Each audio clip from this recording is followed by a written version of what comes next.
I've yet to find a happy, healthy, well-grounded entrepreneur who is on that 10x path. And I remember being on the phone to my mum one day saying, "Oh, I'm just so exhausted. I've done 80 hours." She says, "Well, me and your father have done 100 and we're nearly twice your age." Like, oh my God, I'm a slacker. My body just literally said, enough. We're not doing this anymore. It was the most amazing culture. And we all had so much passion for that business. It was amazing. But it was it was just built on sand. I took the phone call from them to say, close the doors immediately. Go and tell everyone that they've lost their jobs. Had to make the entire factory redundant on Friday afternoon when they were due to be paid. What if everything we were taught about financial success, scaling fast, chasing 7-figure exits, grinding yourself into the ground was wrong? Today's guest, Serena, is not your average finance coach. After a front row seat to 3 major financial traumas in her early 20s and burning out herself trying to do what she was supposed to be doing, Serena flipped the script. Now she's on a mission to help business owners build financial security on their own terms without scaling at all costs or sacrificing their well-being. This conversation gets personal, from navigating illness whilst running a business to reshaping how we define success. Serena brings clarity, truth, and a financial reality check that we all need to hear. So let's go behind the mask. Let's get into it. Serena, welcome to Leaders in Disguise. How are you feeling? How are we doing? I'm really good, thank you. And I'm really excited to be here. It's been nervous? No. Actually, no. Conversations I like. If I was speaking, I'd be nervous, but we had a conversation off mic about the world of speaking and standing on stages. No, I just love talking about this stuff and getting to help people, I guess. But no, I'm actually not nervous. That's good. There's a huge pressure, isn't there, for business owners, for entrepreneurs. I've accepted that word. A lot of people still struggle with that word. To scale and building that financial security during that journey is really hard. But that pressure of scaling and working towards an exit, do you see it? Is it still out there?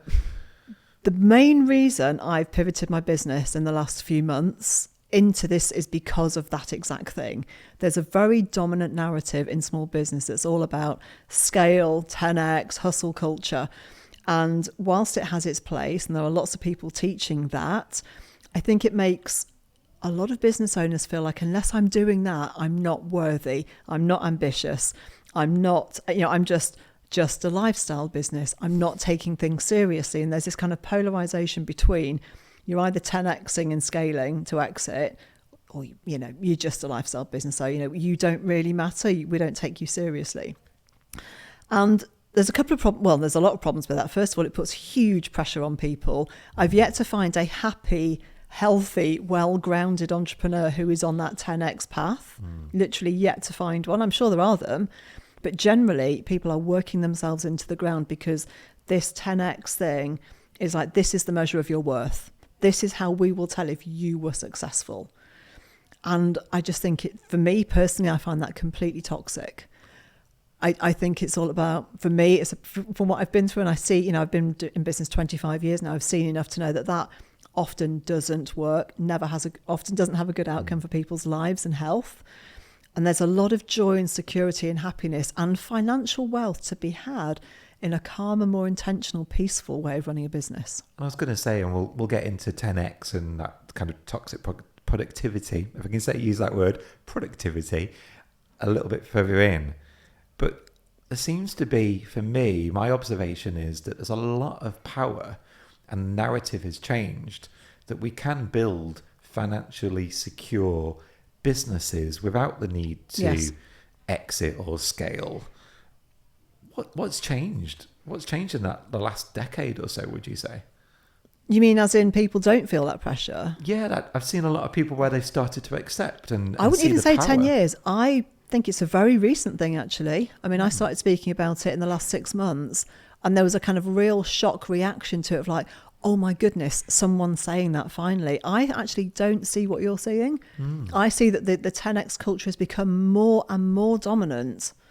I think there's so much in terms of like podcasts, and there's so much information out there that's all about scale, high scale, fast growth.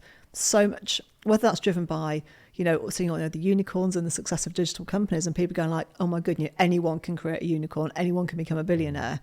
It's not true. But I think that, for me, that pressure's intensified on people of feeling that that's what matters and that's what success looks like. I think I want to have a part to play in to turn that tide around. Perhaps I'm emphasising that that's this big loud voice that people are saying, no, we want to do something purposeful, that we don't have to scale, that works for us, is more compatible with our life-work balance. And regular listeners will be conscious I use life work opposed to work life. Mm-hmm. And I try to not use the word COVID enough because so many people talk about it. Mm-hmm. I wonder whether it started because we saw during COVID, employees started to get that balance, didn't they, of focusing on themselves. Do you think us leaders, the people that we work with and your own journey, do you think we are trying to get that life-work balance better for ourselves now because employees have almost proven to us we should have done it years ago? Maybe recently. I think COVID did really impact on that because a lot of people did have that furlough experience. I mean, a lot of people had the opposite where they had to work like crazy. But there's definitely a culture shift towards, I don't want that stress. I want things to feel better. But I think in terms of the shift of, can I still be successful if I do that? I think that's the level to take to next. I think there's no shortage of people going like, this doesn't feel good. I don't want to live and feel like this anymore. But what's the option? How am I going to secure my future? How will my pension get paid unless I'm on that hustle path? So I think people want it, but I think it's like showing people how to get it, that we don't have to buy into that dominant narrative. You can still be an absolute success without having to tick all those boxes. It's that cliche phrase of that profit is sanity, turnover is vanity. Absolutely. We get so obsessed, don't we, and confused with generating that revenue and building as much revenue as we can do. But we don't look at the impact it has on us as individuals. I know you've had your own challenges and actually, I'm going to rephrase this, your successes. You've had huge successes. You've supported people in so many ways, but you've had your own battles, your own challenges with health, specifically burnout. I'm talking about at this stage, and we'll get into others. Perhaps maybe let's talk about that. What did that look like and what did that feel like for you? Because did you get caught up with that revenue, with that growth, Absolutely. that conforming to society's expectations? Absolutely. So I set my first business up 25 years ago, almost the down 25 years, 1st of August. And it was very much about, Richard Branson was an early inspiration of mine. So I genuinely believed I could be the film like Richard Branson. I was going to grow something amazing, something big. And you remember the growth accelerator schemes that were very dominant around those kind of early 2000s. Yeah, Business Link. I remember the government had Business Link. Yeah. I've been asked to go to a round table about the new business service, business growth service. But there's all of those organisations. They're very much, it's a formulaic approach to fast growth. Like double your turnover in 3 years was the general mantra of those programmes. And we're on this, we're on every scheme that ran, because I scaled my own business. I went to a team of 12, which for me was absolutely plenty. In fact, it was way too many. But it was that pressure of, got to get to everywhere you go. It'd be like, when are you going to get to your first million? When are you going to start doing this? When are you going to start doing that? To be taken seriously, you've got to be here. For people to respect you, you must be here.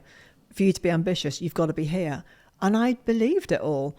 And I think it was a sign, how things were at that time, those early 2000s, especially sort of pre the financial crash in 2008. That was very much that kind of real push and hustle culture. Obviously, without internet and email wasn't so dominant then, so you didn't have quite so much influence there, but it's much more of a local pressure of like, to be seen, to be successful, you've got to be doing these things. Yeah. I mean, luckily I never got bought into that. And the bulk of, when I actually scaled from, my scaling mainly happened from like 2007 to 12. And I don't remember social media pressure being part of the equation then. I think it's more of a local pressure, like, going out networking, working with the growth advisors. I think it was very much coming from there, like, this is what success looks like. We're defining it for you. There weren't podcasts. There weren't all those other influences that maybe present a different way of life. So you got bought into that way of being. So I did what I was supposed to, got the office in town, grew the team, ended up with 12 accountants working for me. I had a bookkeeping management accounting firm, which was hugely in demand. Obviously, you were one of our clients at one point. And in fact, just through the Growth Accelerator scheme that we met. That's why I was thinking, yeah. We did, didn't we? Yeah. Because you were on the programme as well. Yeah, I remember. And I remember that you were... So I was speaking at an event at... Yeah, we'd run an event together, didn't we? We did run an event, yeah. Alfreton in Derbyshire. Yeah.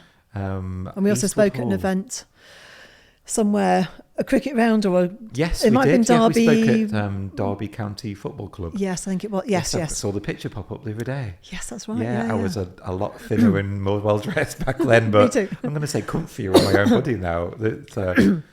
Yeah, so there's all that, so you were part of that era. You recognise what was going on there, and obviously you did go on to scale. Before I exited my business, I think I don't know what year it was, 2000 and maybe 9 or something. I was working 80 hours a week, 80 to 90 hours a week. Like lots of big client projects on the go. It's like you're trying to keep the pipeline full. I was the only license holder in my practice. I was signing off 40 balance sheets a month, managing the staff, oversight of all the work, getting all the business in, doing all the marketing. It's just relentless. And my parents, who have always been in hospitality, always had their own company. And I remember being on the phone to my mum one day saying, I'm just so exhausted. I've done 80 hours. She says, well, me and your father have done 100 and we're nearly twice your age. Like, oh my God, I'm a slacker. Must try harder. So I pushed on through. And I remember I'd gone out to visit them in Spain and, I was feeling really, really awful. She said, well, just jump on a plane, come out and see us. Like, okay, I'll do that for 3 or 4 days, have a little bit of a break. I remember I got back to I was at Valencia airport coming home and my body just crashed. Like a computer just crashes and does nothing. I couldn't speak for 24 hours. I could not form a word. I couldn't think. I just had to, I went to bed for 24 hours. My body just literally said, enough.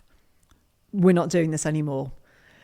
And that very quickly escalated into, I got admitted for suspected meningitis into QMC. And then the impact of a severe virus with a burnout can trigger ME. So I went into an undiagnosed phase for a couple of years of having all these debilitating symptoms. Eventually got got it very, very quickly compared to most people, but an ME diagnosis. At which point they said to me, unfortunately, there's no cure, there's nothing you can do, so we suggest you give it your business, give up your TV, because you won't be able to watch that anymore. Maybe in 20 years you might feel a bit better. Oh, wow. And that was the prognosis I was given. How did that feel in the moment, to reflecting back on what you said about that Richard Branson, the people that you look up to, the companies that have scaled and grown, and we'll get into that more, I guess, again later on. But how did that feel to say, this is everything I've always ever wanted, but it's been the one thing that has debilitated me? It stopped me leaving the house, I guess. 18 months I didn't leave the house. So I had a business partner and she ran the office, and I would, you mentioned in the intro about how I manifested that or how I presented that to clients. No one knew. I would get dressed, I would force myself out of the house, I would drive to a client, I would deliver, do what I had to do, and then I'd have to go to bed for 3 days. I would get on a call with someone if I had to, but it would be the only thing I could do that day, and then I'd get back to bed. And I remember trying to go down the stairs to a meeting, trying to go to the office, and I just had a panic attack and froze at the top of the stairs. I couldn't move. I remember one day I'd gone to do the shopping when I was in this period, and just had a panic attack in Morrison's and had to come home. My husband said to me, you need to get yourself together. You need to just get over this and get, I'm like going like, you just don't understand. And I remember at the time thinking, I wouldn't do anything about this, but I no longer want to be alive. Wow. It was horrific. It was so dark. And at the time I didn't know what was wrong, because it's really hard to get a diagnosis on that.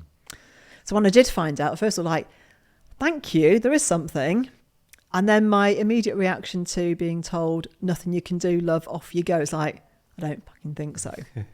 That's not my story. That is not going to be my story. That is not going to be how it goes. I am going to find a way around this. And I did. It's so interesting. And I obviously disclaimer that there's so many different things out there. Of course. Go and see what works for you, and that you're guided by a medical professional. I have to make sure I get that disclaimer in there. Of course. But I remember reading myself when I can relate to that, when I was so exhausted I couldn't even walk around the supermarket. I was debating whether I had MS. I thought, do I get a blue badge? And I thought, how do I explain that to the application process that I can't do it? That I was so exhausted. And I remember that day when I said, I'm going to start going to the gym. I want to start doing something. And I looked at my diet. I looked at the exercise I wasn't doing, and I started to change my mindset. One thing I did do at the same time was went to CPT and started doing that cognitive behavioral therapy. And that was all about supporting my mind.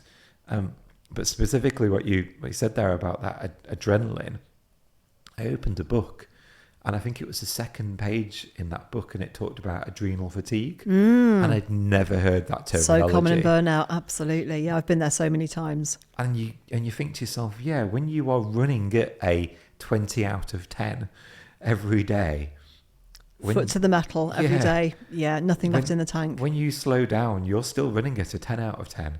Yes. And you feel like you're being a slacker. Yeah.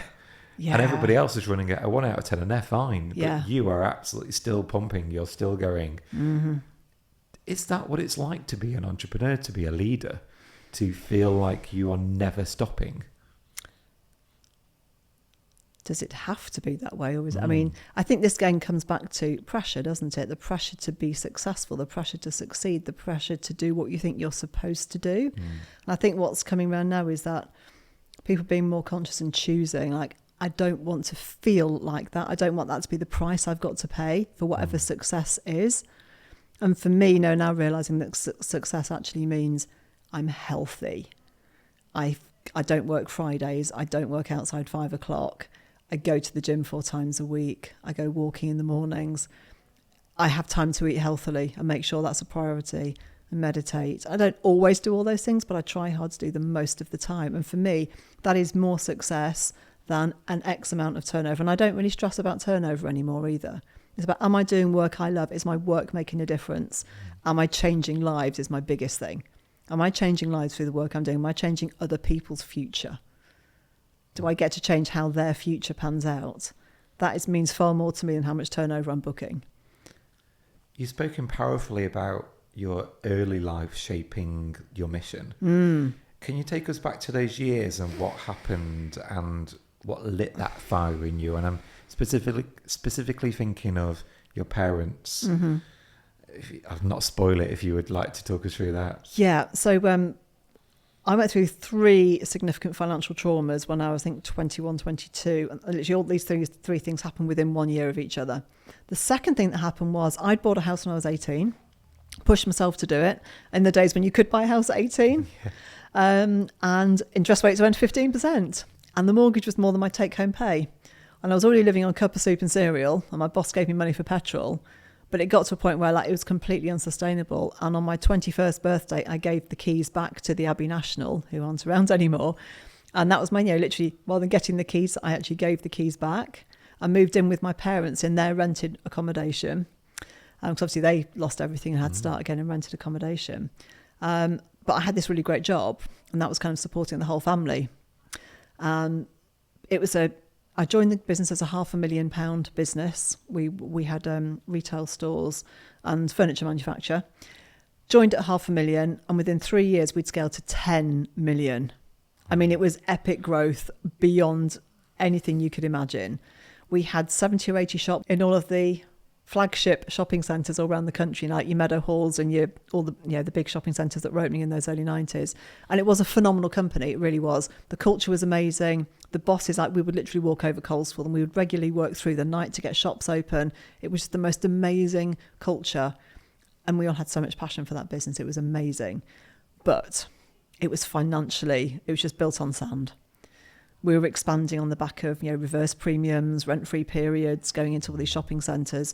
And I was head of finance. Of course, because you qualified as an accountant during this period, did you? No, that was much later. Oh, right, much later. I went in as accounts assistant, or just as a finance accounts person. And within 3 years, I was running a £10 million finance team. Gosh. Didn't know a debit from a credit because the boss wouldn't invest in finance. He said, you guys add no value. You're just something we have to have. I will never invest in a finance team. So I literally didn't know a debit from a credit, but I was really good at cash flow management. And I predicted 6 months before the day we were going to run out of cash. And it went bust really spectacularly. And on the day it all crashed, that my bosses went to meet the accountant in Nottingham, I took the phone call from them to say, close the doors immediately, go and tell everyone that they've lost their jobs. Had to make the entire factory redundant on Friday afternoon when they were due to be paid, ring all the stores around the country and close them down. Said, close your doors, stop trading. And I still get emotional talking about now, and it's 30 years ago. But it was a business like it was my own. We loved it so much. I was always there. It was just amazing time in life. And if I could still be there, I would. It was that brilliant. But then watching my bosses, who were literally the most amazing people, the bailiffs came in, took the rings off my boss's finger, came down and drove their car away, took their home. And it was just, and all these people who had so much passion for the business were just like, gone. Everyone lost their job. And that whole community we had together was destroyed in a moment. How did that feel reflecting? And our minds automatically go to these places, moving down from up north, Berwick and Tweed, down to Nottinghamshire, Derbyshire, and Nottinghamshire area, for this to almost happen again, forgive that phrase. How did that feel? Was that the moment? Did you reflect in that moment that, why are we doing this? It was just devastating. And I remember a bunch of us sitting around my dining room table at my parents' house, almost like Scooby-Doo kids, going like, right, how do we save the business? Come on, what can we do? We must be able to think of something. And of course there wasn't. The financial hole was so big. And I mean, I came out of that period and I moved over to Nottingham, got a job as a trainee accountant. It's like, I have to know what happened there because I didn't know enough to stop it. I felt responsible. I was head of finance. It's my fault, was how I felt for a long time. That was all on me. And it took me a while to learn that it wasn't at all on me. It was on the way the company was run. The fact that, there weren't, the accountants weren't involved. No one was saying, you need a blooming FD in this business. No one was saying this. It was left to run with me as a scrappy 22-year-old, doing my best with no accountancy training at all. And so it's like, I have to know what happened. And I qualified just so I could find out what the hell had happened and how I could have stopped it was the big thing. How I could have stopped that. And like year one, almost like the first week at college, it was like, oh, massively overtrading, massively undercapitalized, no financial controls, no financial reporting. Well, limited financial reporting based on what I'd kind of cobbled together. And that literally could have stopped that happening. I could have stopped that happening if I'd known. So now my life has to become about stopping anybody else going through that. So I can see where your why comes from, your absolute purpose, because of and I can see how emotional it still is for you now. That reliving that and seeing those people's faces when they are, we are dealing with people's houses, their family, the bread on the table for their children, and you had to give them that decision. You never want that ever to happen again. No, especially when it was completely predictable and preventable. That's where all this came from. I'm not just an accountant who's out there doing some coaching. This comes from those three experiences. That trauma is literally 30 years later what is driving me every single day. Because first it was about how do we stop anyone having to go through that again, but now it's not even about the failure. It's about they didn't get the financial security that they deserved for everything they had put into this. What you've just described and the emotion that's coming out of you is very real. And I know it can be hard on here, and thank you for unmasking and telling and being authentically. I'm not saying you ever are anything other than authentically yourself. I think you're actually one of the most authentic people that I know, because you absolutely do believe in it. You've pulled me up on conversations where you've gone, but Gary, is this here? You drag that authenticity out of people to show that vulnerability is a huge power. So thank you for doing that. I can see why you went on that journey to be that qualified accountant. I wondered if there's value in it, there is value in there that we can share with people that watch, people that listen. maybe 2 or 3 things that you changed? I'm putting you on the spot here now, that you absolutely realised needed to be in place. You talked about the different reporting mechanisms. Well, the things I would have changed about that business, do you mean? What I would have done differently if I'd known different? Okay. I think first of all, you need someone experienced and older to have stood up to the owner, because he wasn't going to take it from a 22-year-old probably, but someone who could say, like, you're running this business off a cliff and you have to stop. In other words, growth isn't always the right thing. You know, fast growth.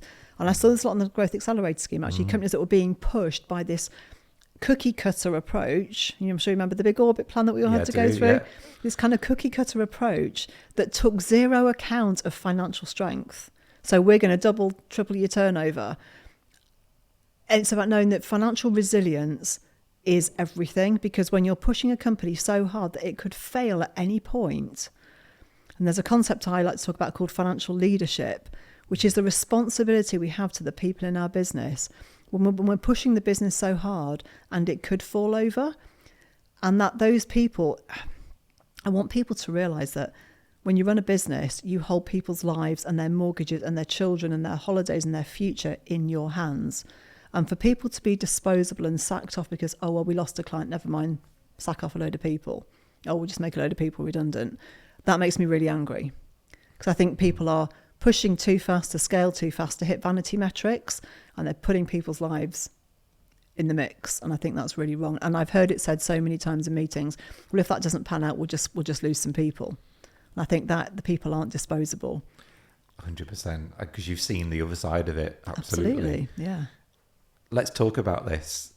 You and I connected over a very shared, passionate mission to get people to move away from this toxic productivity culture, this 10 timesing culture that you've described. Only this morning I was walking into the studio, and if the person listens to this, forgive me, but they will reflect on it hopefully. And I said, oh yeah, it's early morning. And I said, you're joking, I've been up at 5 a.m. this morning. I've done this. I've been in for a meeting at 8:30. I've come here, we're moving, we're doing that. And I thought, wow, that's a lot. That's a lot. If that was every day, that is not sustainable. It's not. I know you feel this, so I'm kind of setting you up here. Are we in a society where people still think that you've got to get up at 5 a.m. and you've got to burn yourself out, and if you're not burning yourself out, you don't care? I do. And I think there's a lot of social media pressure. I mean, I don't really partake in social media very much at all. I don't really go on Instagram. I certainly don't go on I don't go on Facebook very often. I don't go on, what's the other one? Instagram, LinkedIn's and all those, yeah. I'm big on LinkedIn, but the others. Yeah. So I know that there was a lot of toxic messaging on there about, you know, what success and achievement look like. There's also lots of the flip side as well, but I think there is still there's almost this thing, do we dare let go of the idea that we're meant to be being that successful? And what would happen if I wasn't trying so hard? What will people think? Will they think less of me? Will I not be successful, whatever that looks like? And I think, so I do. I do think there's still a lot of toxicity around that. And, you know, like I say, the 5 a.m., is it the 5 a.m. club they call it? All right, so you've got to be up at 5, do this, do this, do this, do this, do this, do this. It's bloody exhausting. Because you've just moved recently away from those businesses that you describe as a 10x. And perhaps if you could give us an understanding of what that means. I understand it, but that 10x lie that people are building towards, and you've ultimately, can I be so crude as saying you put 2 fingers up to them and moved away? It's probably not quite like that. It was more the case of, I think COVID was the original pivot for me. So as you know, I was running a financial coaching and training business, and I had a series of, had 5 licensees working with me in the business. So we had a bit of national coverage, and it was going really well. But then COVID hit, and all that kind of thing became very discretionary. And I kind of got asked to join a few agencies, marketing agencies, as their CFO. So I went into a fractional CFO capacity. And I was working for 8 companies. And at the time, it was the right thing at the time, because I mean, it was where I could have an impact. It was helping people navigate a very, very difficult time. And to be honest, it was really good, stable revenue for me, with the most stable revenue I'd ever had, if I'm honest. And the people I've worked with were amazing, and the companies were amazing. But after 4 or 5 years of doing it, I started to realise that it was against what I wanted to do. So it was very much that 10x hustle culture. So, we need to double our turnover in the next 2 years. EBIT obsessed. We've got to get our EBIT to here. And there's nothing wrong with that, because when you're running a bigger company and there are greater forces at play, let's say you've got investors or you're trying to sell, I get where that comes from. And there's nothing wrong with doing that. It was just my personal choice was, I don't want to be in that energy anymore, because it isn't me. And I hit a point last August of saying, I know I don't want to do this anymore, but I don't know what the thing is that I want to do looks like. So I just said, I have to walk away from all of this. I have to let it all go. I have to get out of that energy to let in whatever my new thing's going to be. And I've let that evolve over the last 6 or 7 months until I was ready to go like, that's what it is.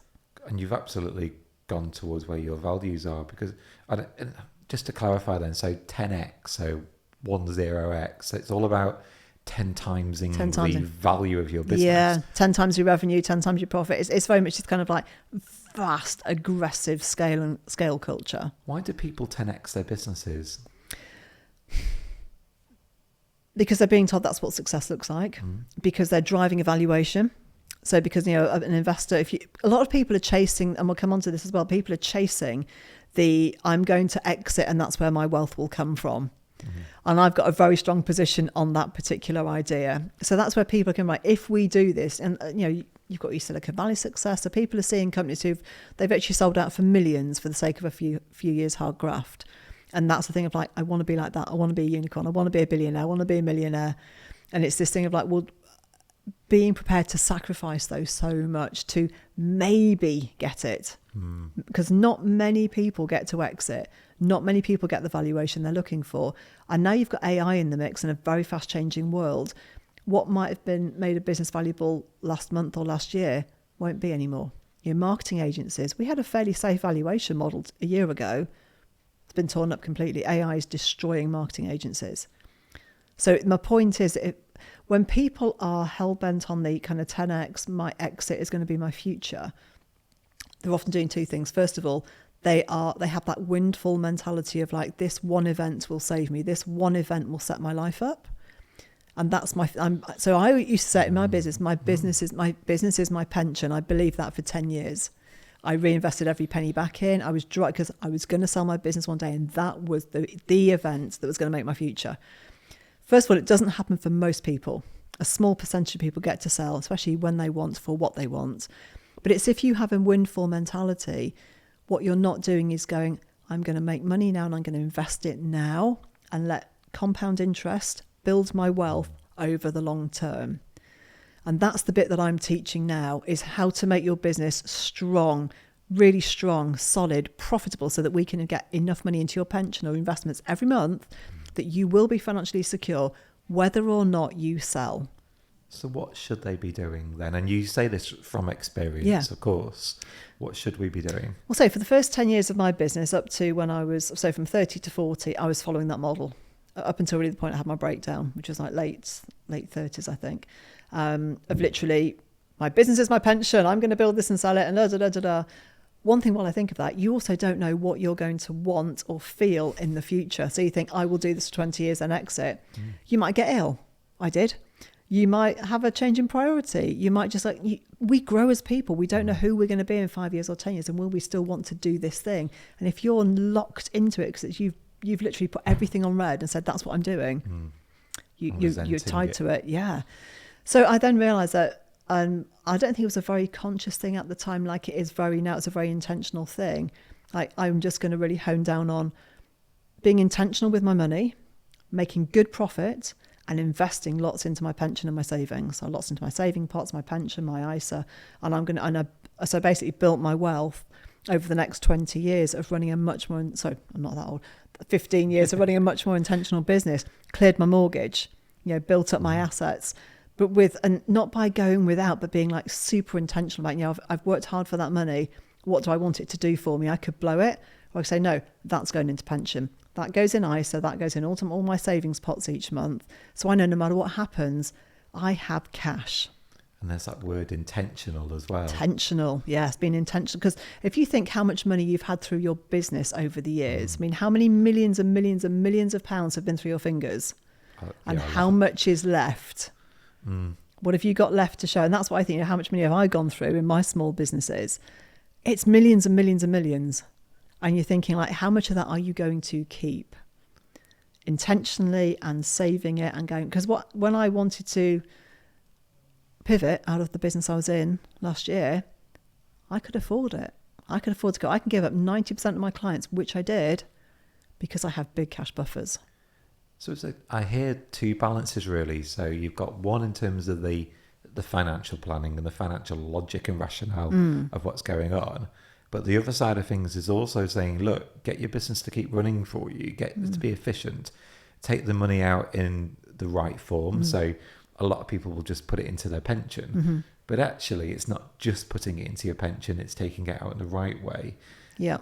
And it's also not being obsessed with a business that's going to grow and you're strangling that business to be able to reinvest that money in the business. It's a real balance. It's about taking a bit out as well. That's the word, it's balance. Yeah. Isn't it? So which is why I start with all my clients now. We start off with, before we do anything else, what do you want?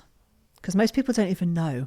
They're running so fast, they don't even know. And they go like, I don't think I can answer that question. So I say, well, okay, well, we can work on that over the first quarter, but we can't go anywhere until we know which direction we're going to run in. We have to know what you want for life. Does it look like a £10 million house? Is it the private yacht and the jet? And for most people, that's nonsense, isn't it? Yeah. Most people go, pay off my mortgage. No, I'm going to be okay financially for the rest of my life, and to bring forward that date where I've got independence, to not have to work if I don't want to. Not will I be okay by 70, but I'd love to stop. I'd love to have the choice to stop at 50. We're fastly running out of time. Wow. Wow. Look up and see where we are. I want to talk about success. We've mentioned it. We've scattered it throughout our conversation.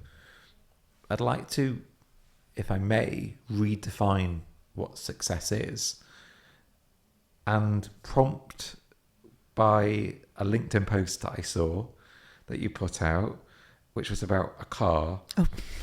You're laughing. When somebody saw your success and didn't realise the truth, and it really struck a chord. Talk us through that, and in that moment, what did it teach you about the way that we define success? So yeah, that was just a random post I put up one day when I'd just kind of come out of my 5-year period of hiding, doing my CFO work, and I was just coming out to start, having a voice again on LinkedIn. And I just thought, what, I wanted to write this post about the car for a long time. A very senior, experienced growth coach said to me one day, years ago, back in the days of those growth programs, Serena, when are you going to get a decent car, one befitting your position? How can you expect to turn up to clients and advise them on their financials if you're driving a car like that? And I had a brand new Golf convertible. It wasn't exactly a rust bucket. I loved my car, so I was really, really quite annoyed by that. And his implication was you should be driving a big Merc or something, like £500-600 a month cars that people are, tend to have in businesses. And it's like, but first of all, I like my car. Second of all, I'm just not that bothered about cars. I've never been like a car defines me. But it seems to be it's the cultural thing, isn't it, about this is what success looks like. You should be driving a car like this. So instead of doing that, I put that money into a pension. And I worked out for this post that I'd already put like 90 grand into my pension on the back of not upgrading my car. But what that would be worth to me in the future will be £440,000 based on fairly modest returns. Yeah. And that was the headline.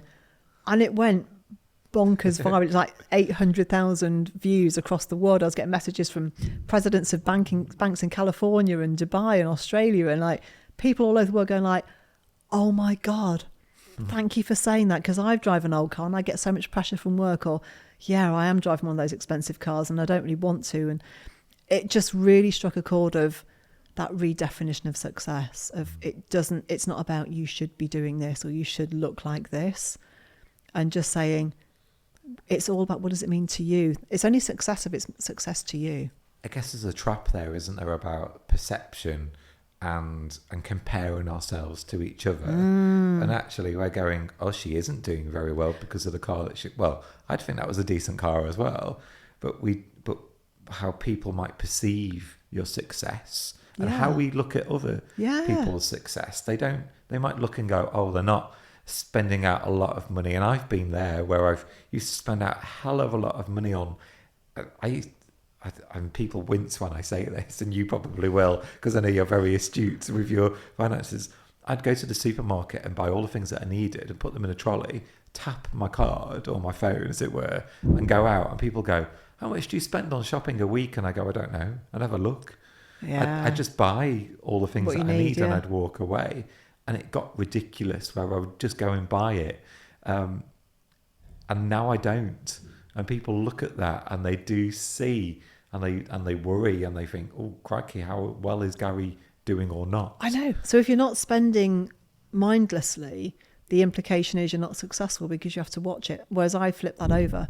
I'm being really intentional about where my money goes so that I choose how much goes on food or clothes I've got all these categories. I choose what I spend on those things, and I choose that goes into my savings pot for the vet, for the car, for this, and that goes into my investments. And no, I do not spend money on expensive clothes. I do not have expensive handbags. In fact, the handbag I brought with me today has probably fallen to bits. It just doesn't mean anything to me. So why would I buy one just to look good? And if someone's going to judge me on the fact that that's what I'm driving, or the handbag or the shoes I've got, that's up to them. Yeah. I'm choosing to put mine in the pension. I've got no mortgage.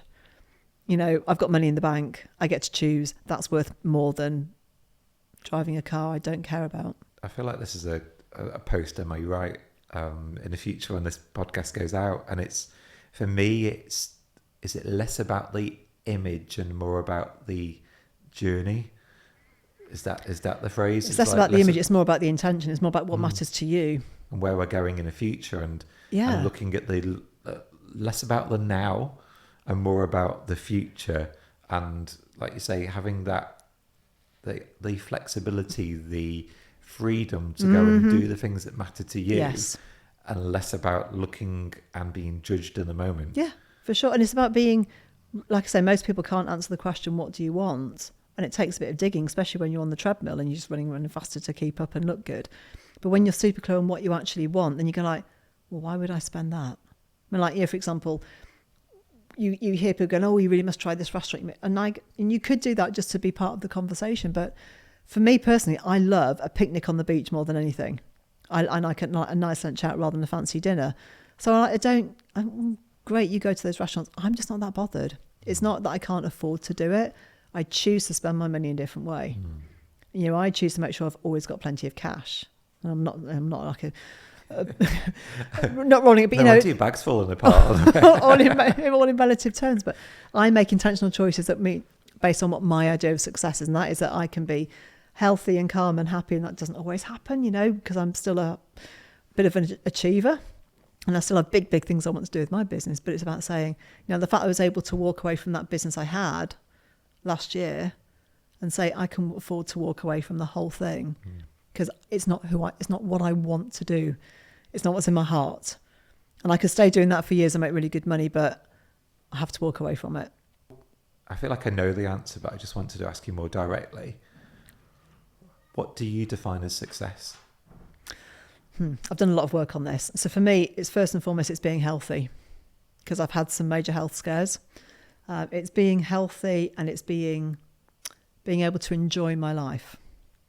It's making sure that my relationship with my husband, there's time for that, and that's taken seriously. Because again, in the past, those things have really been compromised. Because like when you're chasing the dream, you're chasing the business and the hustle, it's really hard to balance everything else. So for me, those things come first. So earning a lot of money without those things would not tick the box for me. And now it's knowing that, without the mortgage, with no debt, with cash in the bank, I don't have to push myself so hard to earn the money. I know what I want to earn, but for me, it's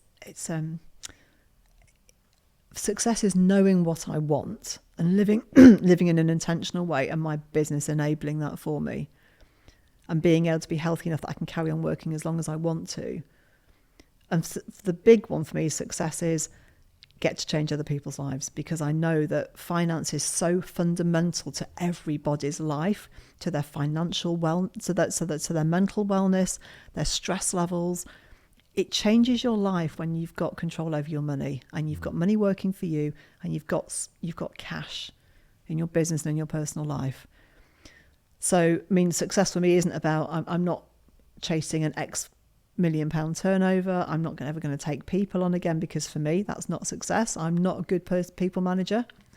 I'm not a leader, in terms of a people sense. So I just want to do the best work I can, change as many people's lives as I can, but being healthy, happy, strong and fit, and enjoying my life.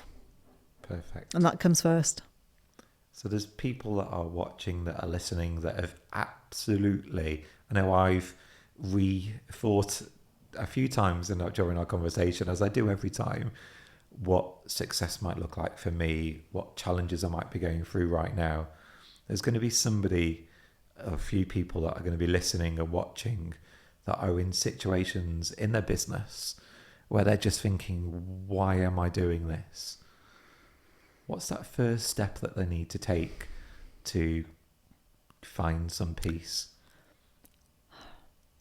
I would say take some time out. Even if it's and for me, like 2 weekends ago, I was getting a bit overwhelmed. I took myself off down to the south coast for 24 hours. I just sat on the beach and journaled and thought and walked. Just that it's very hard to make a decision if you're in a stress state, because, as you'll know, the thinking part of your brain shuts down when you're in stress. You can't think through your options clearly. I think if you've got any doubts, you need to connect back in with who you are and what you want, and just listen to that. And it might mean some hard decisions, but unless you take them. So I'd just say, first of all, get some clarity. What is it that you even want? Really, really, really, really? And think what life would be like if you were able to follow that. I think until we connect with what we want, you're still only chasing someone else's dream. Absolutely. And some people are going to find it hard to go and take that time out. Do it with intention. Know why you are doing that. Why you needed to go and take that time out. And I would also add, if I may, don't jump into any decisions too quickly. You've just said there, go and think long and hard about what you want to do, and then start to make movements in that direction. But don't make any big rash decisions. And get some support, talk to a coach, talk to a friend, talk to someone who can help you navigate that in a really objective, independent way. I mean, when I decided last year, and I'll be honest with you, I'm a big fan of Universe. So I literally said, I don't know what I'm going to do next, but I knew I had to leave the space for it to emerge. I knew I didn't want to do what I was doing. I hadn't defined what it would look like, and it took me 8 months to arrive at it. But I didn't force it. I was determined to give it space to emerge on its own, like with thought, the thoughts that go around your head, and you make notes and you have ideas, and you eventually piece something together. But and sometimes you might be feeling stuck, and there's an easy answer. You just need to ask the right questions, get the right help. Speak to someone who can look at it independently, go like, have you thought of it this way? It could be a very simple change that needs to be made. Could be a really simple change, yeah. Sometimes there's quite a fine line between being completely overwhelmed and not enjoying life, and just a few small things can pull you back across that. I thought about it as a line that you can cross, and I know I can cross the line quite easily because I am a bit alpha and I am very ambitious, so I can cross that line quite easily. And my husband's always saying, Serena, 8 out of 10 is fine. You don't need to go at 12. I know. So I'm giving my own advice to myself here. But it's just, sometimes it's quite a small change. It might just be finish work an hour earlier, stop working Saturdays, get to the gym, go out for a walk. Those bank holidays, I noticed. Don't work bank holidays. Oh my God. So often, it's like take the break. You've got to enjoy your life as well. But so it's not. It can feel like everything's broken and my life isn't working. But it can just be like, it's just why go away and stop and go like, what would it take to make things feel better? What do I need to bet so I can think clearly? Brilliant. And sometimes with that's financial clarity. Often people don't know where they are, and getting that financial clarity of like, oh, maybe it's better than I thought. Absolutely. But where do I start? We are at the end. Is there anything that we've gone through so many things today that we've spoken about? Is there anything that we haven't covered that you passionately want to make sure that we tell the world? I think we've covered it. We've gone around the universe and spoken about the world, so no pun intended. So thank you so much. I genuinely have thought about the way that I'm leading with intention and my own financial security and the decisions that I make. Perhaps in hindsight, and everybody will have their own takeaway, but I'm now looking at my own personal life as a business And Love I'm wondering that. how I run my personal life as a business. That's And brilliant. not just my business as a business. Because otherwise your personal life can be this kind of afterthought, can't it? It's the bit that's left in the wake of your business if you're not careful, and you just end up scrabbling around. And I remember once thinking, like, I gave my husband got the worst of me because the business took the best of me, and I was burnt out by the time I was finished with business, and he just got the shell of me in the evenings and weekends. Yeah. And I think when you realise that that's the case, it's like, looking at your life first. What do I want my business to be to give me the life that I want to live?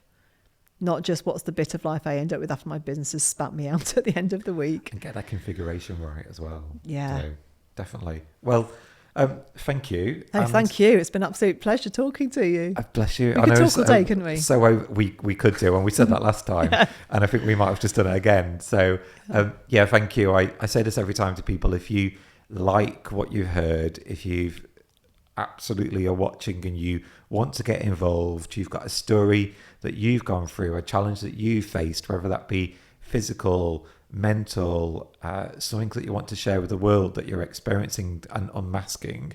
If you're a leader that wants to come and sit on this couch where I am, where Serena is right now, send me a message, Gary Parsons UK on social media. If you go on to Leaders in Disguise, so send us an email, hello, it feels like old fashioned now, hello@leadersindisguise.com. Drop me a message. I'll be really, really appreciate you coming on. Serena, thank you. If people need to reach out to you, where do they need to find? Where can they find you? Best place really is LinkedIn. LinkedIn. That's where I hang out. Yeah, Serena just Serena Humphreys. Humphrey. Yeah, Humphrey. Humphrey. Sorry, I'll get it there. I'm sure it'll Everyone come up says either that. way. Absolutely. So, Serena Humphrey, thank you very much. Thank you. I'm sure we'll continue this conversation. Indeed. Thanks very much for having me. Thank you.